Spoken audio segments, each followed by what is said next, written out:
The USA Today 10 Best Reader's Choice 10 Best Theme Park Halloween Event Contest. The results are in, and the winner is not Kings Island.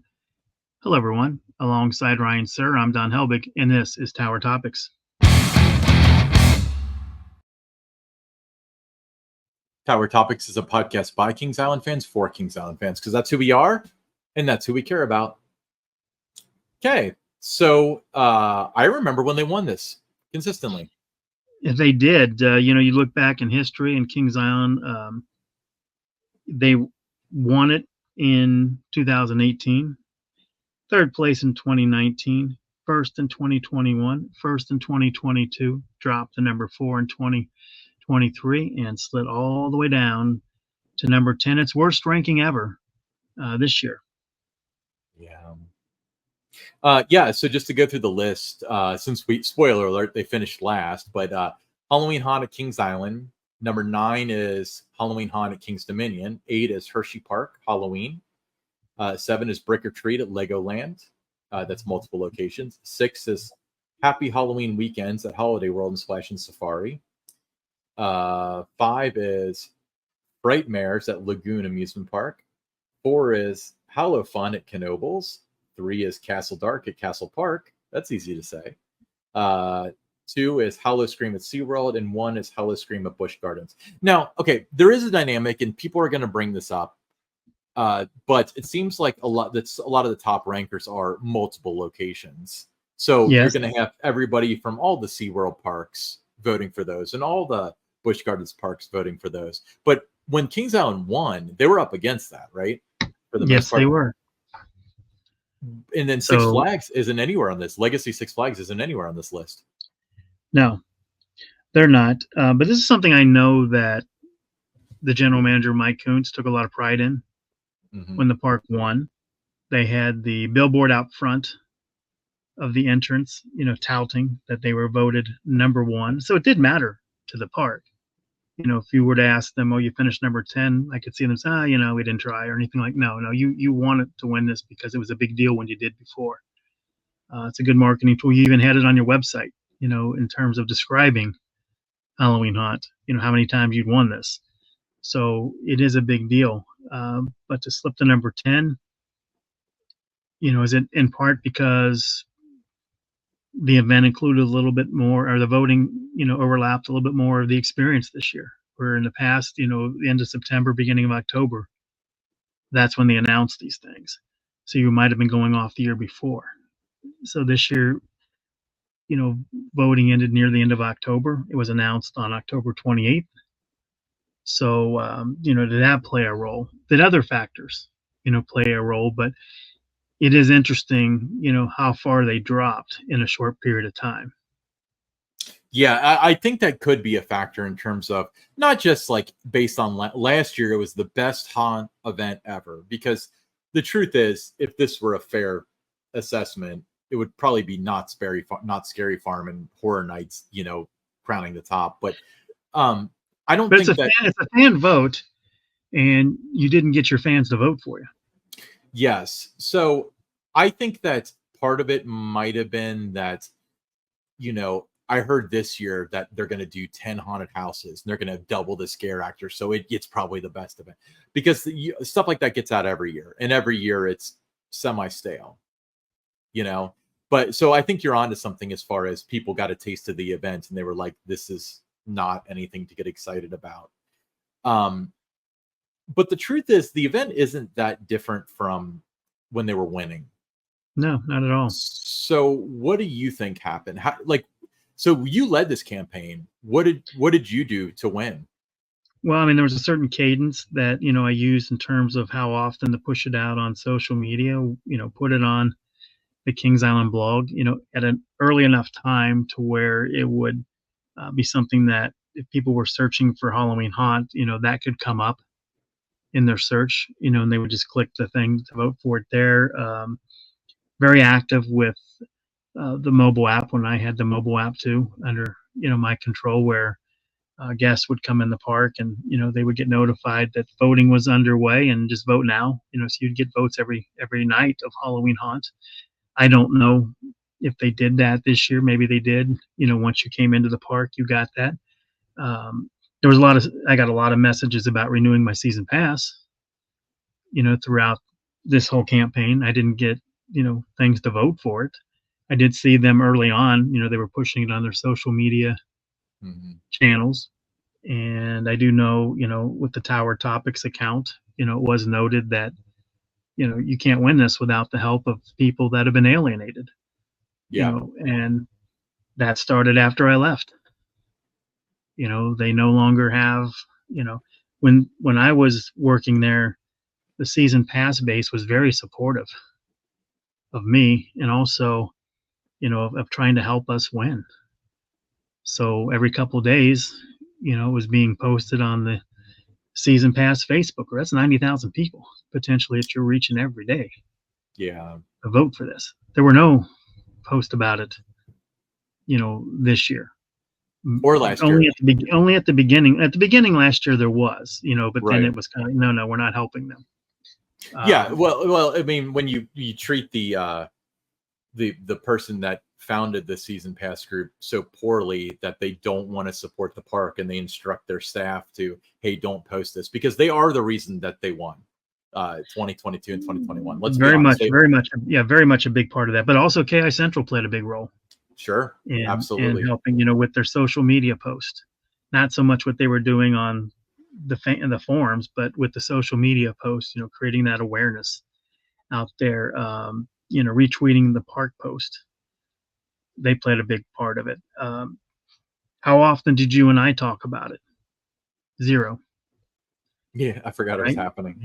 Well, and honestly, I don't know, because for me, it's kind of like, it's easy to get in their corner when they don't detest you, when you're not as adorable as you are predictable, as they have a tendency to say. So for me, it's like, I didn't feel obligated to promote this sort of thing. I didn't really want to. I felt like, for somebody that has a podcast about Kings Island to feel so strongly that like, this whole thing isn't my problem, it doesn't affect me, so we don't even have to think about it. We should have done an episode on it, really, and then had the link in the description, but we didn't feel obliged to, because we don't have a relationship with the park. The season pass group doesn't have a relationship with the park. KIC doesn't have a relationship with the park. No, and I can guarantee you, had they not lost those relationships last year, instead of finishing fourth, they win that last year. Oh yeah. And because they won last year, they would get some votes this year just because of that. And if you were seeing the post on the Facebook group with regularity, KI Central with regularity was putting it out there. You and I were talking about it, reminding people. We're on 3 times a week doing this podcast. If we were reminding people to vote, if I had it on my blog that Kings Island was up for it and had links to it, it gets votes. If I did it on my social media, channels, it gets votes. I've had it on my social media channels, when I worked there. And just the link clicks that it got, it got more than you would think, that people were clicking on it. So, I mean, every little bit helps.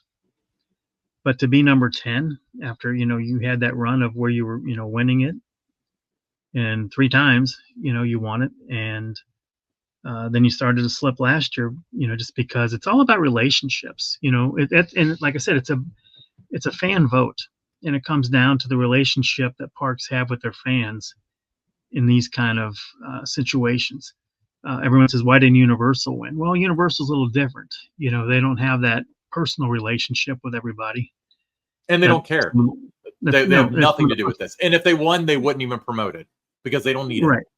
Right. So it comes down to that, and I think that I would think, though, that you would probably see next year them trying a little bit harder. However they do that restructure, whoever has Kings Island as one of their parks, would probably want to put this out there. You're going to see, when Winterfest is nominated, they're going to want to try to win that, but you can't win without the help of the season pass page, without the help of KI Central, without our help. You're not going to win for best Christmas event. So, but I think that, they'll listen to this episode, and I can see them trying to reach out saying, hey, can you help us, you can't do it now. You've already you burned those bridges. So and it's unfortunate because they've got so many people that they work haunt full time. With the decor team and all that. They're in the shows. They're the scare actors, and that was a big deal to them when the park would win. So I feel bad for them because they deserved a better fate than number 10. Oh yeah, and I feel like I'm not supposed to say this, but I'm the one who edits the show, so I'll leave it in. But at what point do they look at like, okay, we were first all these years, then we're fourth, and now we're 10th? Like, what's going on with the clown show in Mason? Like, at what point do they realize that all the relationships are destroyed? That the public doesn't see the park in the same light. They have no relationship with the enthusiast, and it's coming to arrears at this point. How much longer? I mean, do you want to? I mean, granted, I if it was Six Flags taking over Legacy Cedar Fair, I could see them writing off like, oh, none of the other Six Flags got on it, so good job, Kings Dominion and Kings Island. But this is one that Kings Island won several times, and it's the Cedar Fair people that are running the show at Six Flags now. They I think dead last. If you're part of the brand team that oversees, the communications department, you should be looking into it and asking, what's going on there, guys. Like I said, it's a little too late now. You burned the bridges. Yeah, you can't rebuild it. It's not going to happen until there's a change in personnel. Let's be honest. It's not going to happen until there's a change in personnel. So, you have to look at that. You can't just turn your cheek the other way and keep giving people free passes. Eventually, you got to hold, someone accountable for this. Why aren't we winning anymore? Even though it's just, like I said, it's a fan contest. End of the day, what does it mean? What doesn't it mean? It's still something that it's on tape. That it was. There's a history of winning, and now all of a sudden there's a history of not doing very well in these things. There's a history of winning, and now we've got a history of dead last. I want that to sink in. Now, okay, again, we're going to get in the comments like this doesn't matter. It's like, I don't put any stock in these polls. No one's putting stock in these polls. No one's saying they do when they win. Well, right. But the thing, though, is clearly this is important. It's very marketable. So it's yet another missed opportunity by the park. Yeah. It didn't matter. It's not in the description about Halloween Haunt when they win. There's not a billboard out front when they won. So if it doesn't matter, why are they doing those things? They want people to know they won. It's bragging rights is what it is. And like I said, I feel bad for the scare actors and everyone else involved with Haunt because you deserve better than a 10th place ranking on this. They work hard, and I know how excited everyone was, when the park did win. But there's, I don't know. I mean, like I said, the next one's going to be the Christmas event, the holiday event. It's going to be the next 10 best poll, and if they listen to this pod, I can see, we got to reach out. We got to try to work with the Facebook group and everything. That ship is sailed. It's too far gone. Yeah, you don't have a relationship. Well, and the thing though is like it'd be one thing if there was no relationship and they try to build one. There was a great relationship. They actively destroyed it.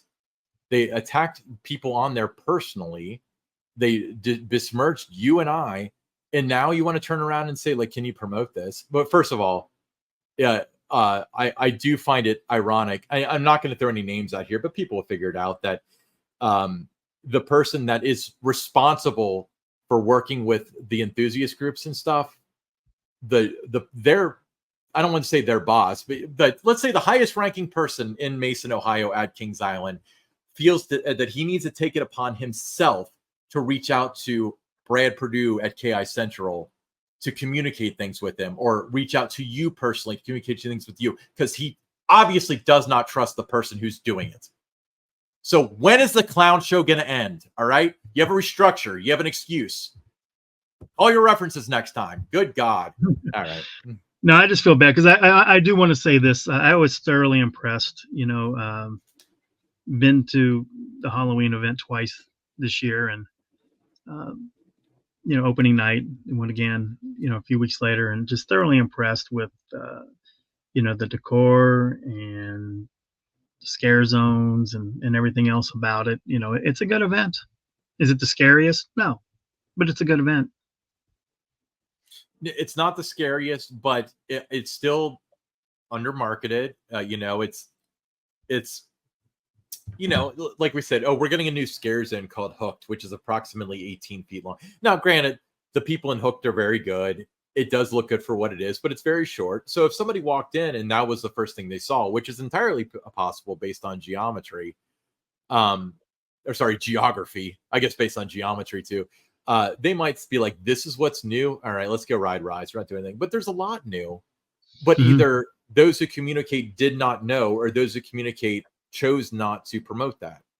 There's a whole other scare zone that's not even on the map. You could have had fun with that, actually, back by the Vortex spot. Yeah, that's a hidden gem. That's a hidden gem. We discussed on a previous episode that Cornered is almost entirely different. But, had a friend of the show not reached out to me like, dude, you got to try this, I never would have bothered to do it. So we've had that version of that maze in different iterations for 15 years now, since like 2007. So I go through it if the line's short and my group wants to. But no, I would have missed out on that because it wasn't properly communicated that there's something to see. And that maze is like one of the better ones. They did huge improvements of it. It's awesome. I mean, in terms of Halloween Haunt, nobody knows about it.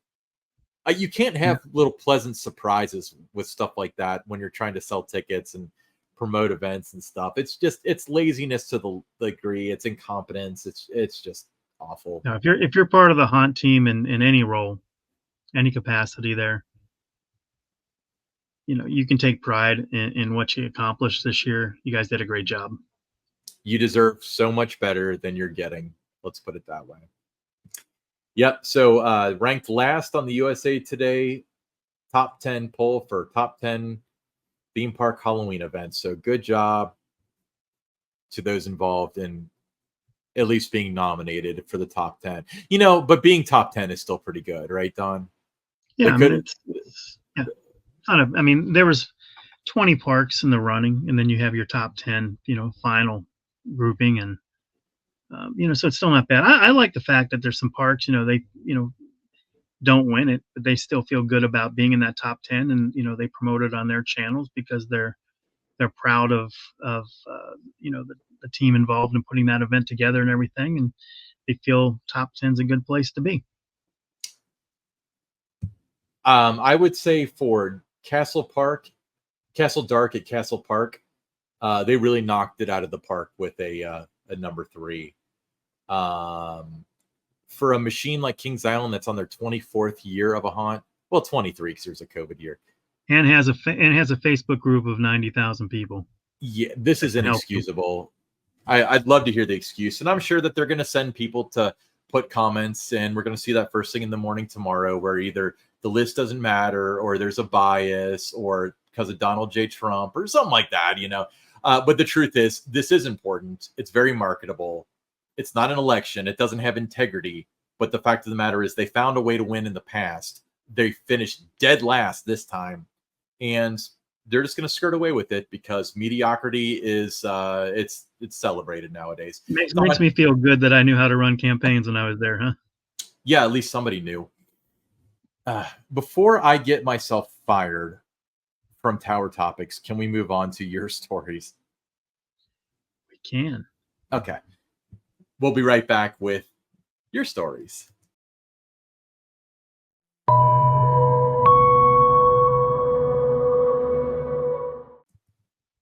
Okay. Today's story is from RJ in Nashville, Tennessee. Great town. I'm RJ, and my partner and I are from Nashville. Kings Island has become our favorite place, and we're about to renew our season passes for the 3rd time in 2025. Our KI story dated back to 2016, a few weeks after we started dating, when my partner surprised me with tickets in a motel stay. She grew up loving amusement parks, so I went along. It ended up being an unforgettable trip that brings us even closer. In 2023, we got the Silver Pass on a whim. It took us a while to visit the park that season, but once we did, we were hooked. And now, as we plan to move to Cincinnati, we're excited to visit more. We'll be celebrating 7 years of marriage this December, and no place makes us happier than Kings Island. Great story. You're moving here. I wonder if they're moving for Kings Island or if it played a part in their decision. Well, I'm sure it played a part in the decision. I think it would be hard to move from Nashville. You know, that's like I said, just a great, great city. Just so much going on all the time there. But you know, it's always great to hear how Kings Island, you know, has played a part in so many people's lives, and you know, we want to hear your stories. And the best way to do that is to uh, send them to me, you know, via email, and that is Don Helbig at themeparksbydon.com, and just put story for TT in the subject line, and you know, love to read your story during an upcoming episode of Tower Topics. Yeah, we want to hear your story, and we want to hear what Kings Island means to you. So it's Don Helbig at themeparksbydon.com to send that. Whew. Don, there's a rumor out there that we're selling hoodies now. We are. The full zip hoodie sweatshirts. They're in an ash gray color. It's got the Tower Topics logo on the chest, and then the big logo on the back.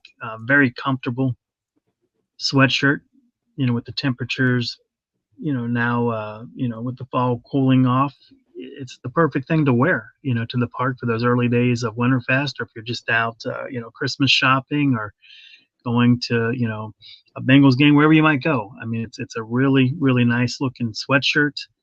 We think you'll love it. It's $50. That includes shipping. If you're interested in one, send us a direct message on our X, which is Tower_Topics. If you don't have X, then you can just drop me an email at that same address, Theme Parks by Don, which is Don Helbig at themeparksbydon.com, and we'll send you the QR code. And once we have the QR code, it only takes a matter of days to get the shirt out to you. And again, we think you'll love it. And if you know any people that are Tower Topics fans, it also makes a great holiday gift. Absolutely. Yeah. So we'd love to see this around $50, include shipping. We also just recently launched memberships. So if you want early access to content, exclusive content, members only live streams, and for some tiers, you can actually get free merchandise. Become a Tower Topics member. We've got silver, gold, and you guessed it, prestige, but we're going to honor what's on the website levels. So there's a link in the description. We'd love to see you as a member. Thank you to everybody who signed up already. Yeah, we'll be right back with our listener questions.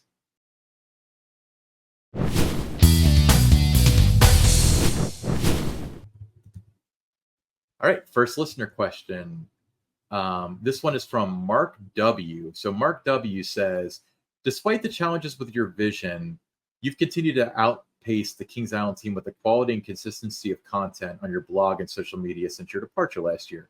No surprise to anyone who knows you. However, I am concerned about Tower Topics. Will you be able to keep up with the show for that long haul? It can't be easy to do without being able to see, read questions, and manage everything that goes into each episode. Great question. Yeah, that's a great question. That was one of the first things, I thought about when I was told I had a stroke to my eye and I wasn't going to regain my vision. Was, am I still going to be able to do Cincinnati Bengals games, transcribing post-game quotes, and how was this going to work with Tower Topics? More so the Attractions Group podcast, where it's more, reading like the Pick Six, the news stories, or if we have a guest, we have a list of questions and that we want to ask them. So a little bit more of a challenge for that. What I can tell you too is when this first happened, with my eye, Ryan and I have mentioned, we've got people on the inside at Kings Island that kind of tell us different things that people are, saying about Tower Topics or us individually and that. And when this happened, one individual's, brought up, they said, are they still gonna be able to do Tower Topics? Almost as if this is going to be the end of Tower Topics. He can't do it, in that kind of a tone kind of thing. And it's going to take more than a, loss of vision for me not to do Tower Topics. When you hear stuff like that, it wasn't, is he okay? Has anyone heard anything like that? No, it was, is he going to be able to still do Tower Topics? That was my first thought too, but I have a vested interest. Yeah, that was the first thing. Not is he okay? Well, what happened? Or is he all right? How do we reach out to him? It was, oh, is he still gonna be able to do Tower Topics?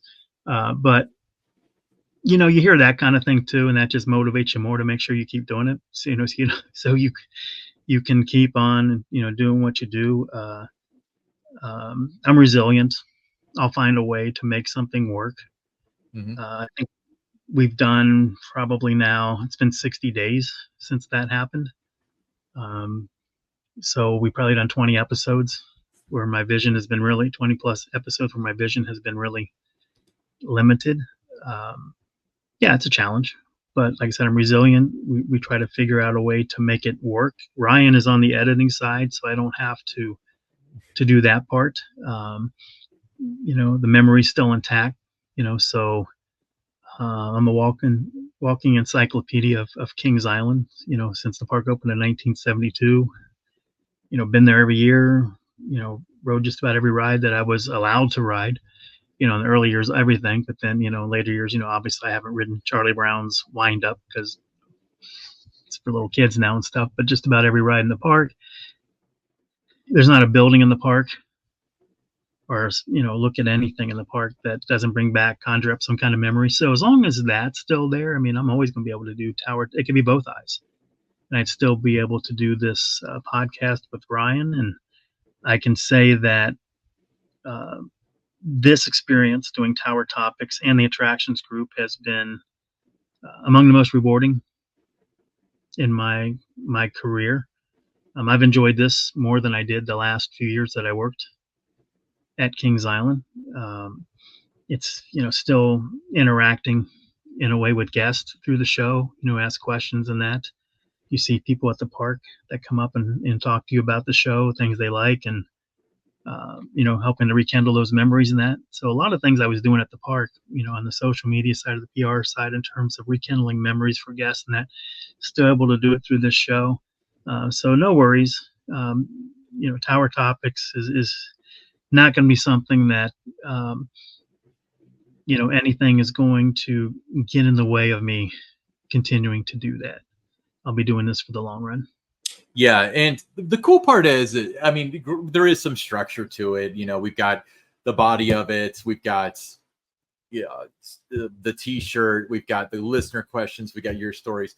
But ultimately, this is just us having a conversation, and we'd be able to do that under several conditions. I guess if one of us went deaf, it would be hard. We'd have to have closed captioning. Yeah, but like right now, I have to wear sunglasses. I just had eye surgery on Monday, and very sensitive to light right now. So one of the things I had to do, to make this episode work was I had to wear the sunglasses. So, my eye wasn't burning in that while I was doing this. So you just find a way to make things work.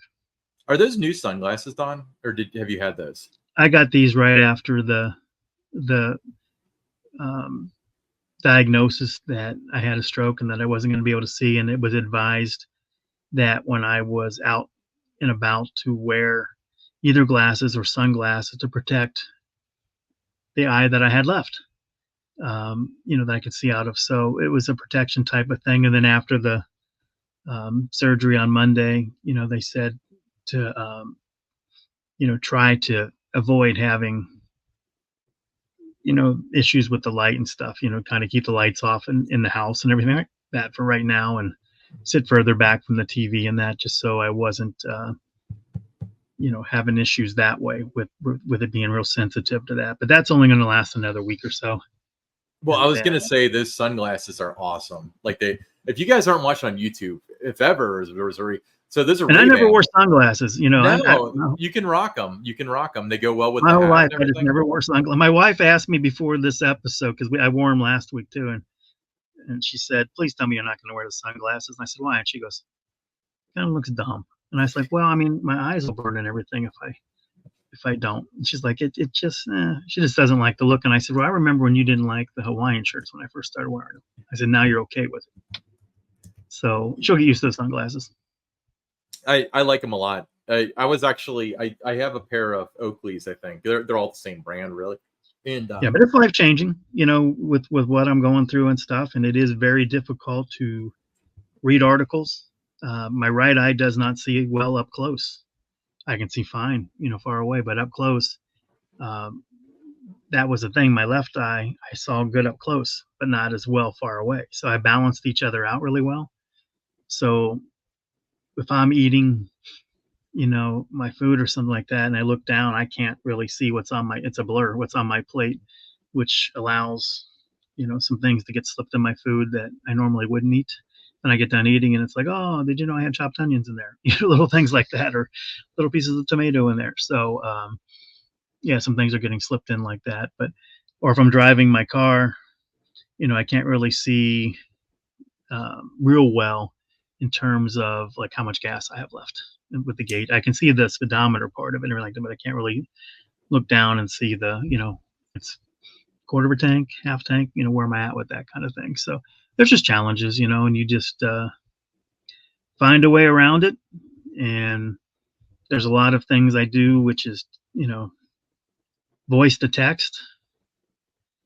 That is another way to get around some stuff. So I'm not reading things, or if somebody texts me to try to hear it back in terms of things. So, like I said, life changing, but we're going to make it work. Yeah, just make it work.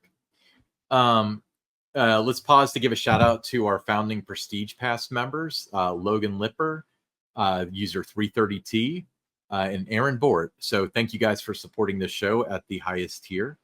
If you want to become a member, once again, the link is in the comments. Okay. Second listener question. The second listener question is from Kelly D. And Kelly D is from Loveland, Ohio. Kelly said, my family is on the fence about renewing our season passes for 2025. We aren't water park people and nothing new appears to be going in elsewhere. Will we regret it if we sit out a year? I think it depends on how much of a part of your lives Kings Island has been up to this point. Did you go 3 times, 4 times maybe, or did you go 15, 20 times? So I think that plays a little bit of a factor in it. I've never been someone that felt there had to be something new every year in the hard park, to justify renewing your pass. I mean, there's the old favorites. I'm good, riding the Racer, the Beast, Mystic Timbers, some of those, the Train, the Carousel, so well, it's always great to have the shiny new toys, and that wasn't going to ever be anything that was going to determine if I bought a season pass. That would be this year and beyond, or when I had the season pass for 26 years starting in 1981 before I started working there. It never factored into I'm renewing because they got a new roller coaster, or I'm not renewing because there's nothing new this year. So I never let that determine. I just think that there's just so many memories and things that, are made each and every visit, that it was always worth renewing. And just, some of those old favorites, that's still, you enjoy those rides on those new coasters and some of the new rides that are, the flat rides and that, but you always find yourself going back to the old favorites. I agree. And I, from a statistical standpoint, when they do put in large capital, do more people buy season passes? Or I know that the bump from that 1 year doesn't necessarily pay for the new ride, but well, it depends on what it is. And the things that always kind of were the bigger drivers were not necessarily the roller coasters, but it was things that would go anytime there's new capital in the kids area or there was new capital in the water park. That seemed to be a bigger driver than an Orion or a Diamondback or Mystic Timbers. For season pass or for overall? Enthusiasts don't want to hear that. Thrill seekers don't want to hear that. But that's just reality. Kings Island has been, is now, is always going to be about families. Families is Planet Snoopy, now Camp Snoopy 2, and Soak City Water Park. So those are the things that always move the needle the most. Yeah. So thank you for the question, Kelly D. Hey, I'm Ryan Sir, along with Don Helbig, and this is Tower Topics.